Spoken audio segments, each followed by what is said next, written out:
Kung pwede nga bang pagsabayin ang pagiging affiliate sa Lazada, sa Shopee, sa TikTok.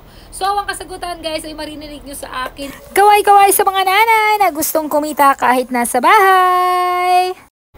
Isang malawakang kaway-kaway Pilipinas kong mahal from Luzon, Visayas, and Mindanao. Ako po ang inyong pambansang nanay, Queen Manilyn. And for today's vlog guys, pag-uusapan natin at bibigyan natin ng kasagutan ang madalas pagtalunan ng masisipag nating mga affiliates.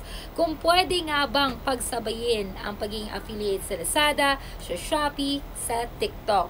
So, ang kasagutan guys ay maririnig nyo sa akin, pwede po.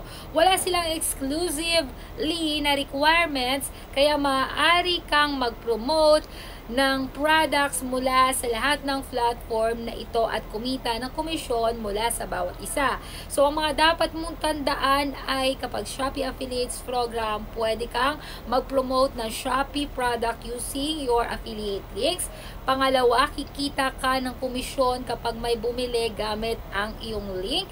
Walang rule na bawal mag-affiliate sa ibang platform.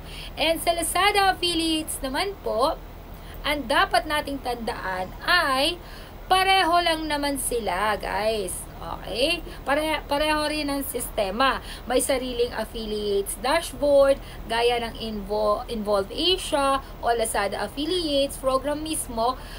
Walang bawal kung active ka rin sa Shopee at sa TikTok. Sa TikTok affiliates naman po is, sa TikTok pwede kang magbenta ng products through live selling, videos, or product showcase sa profile mo.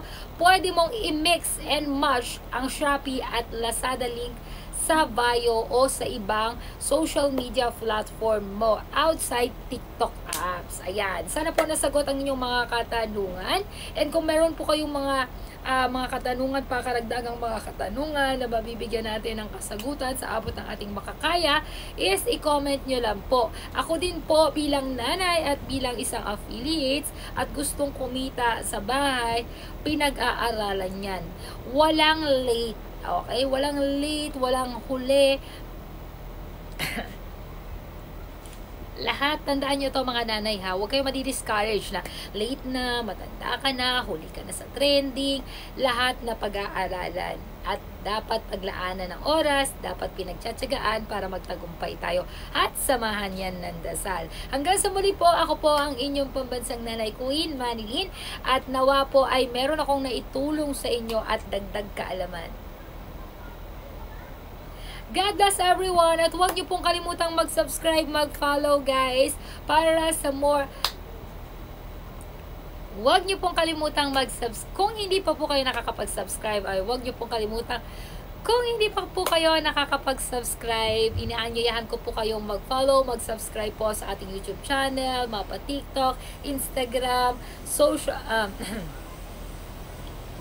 kung hindi pa po kayo nakakapag-follow at kung hindi pa po kayo nakakapag-follow, subscribe. Ano pang hinihintay nyo? Mag-follow and subscribe na po for more updates and karagdagang kaalaman. Thank you so much po, naway may natutunan kayo sa ating vlog.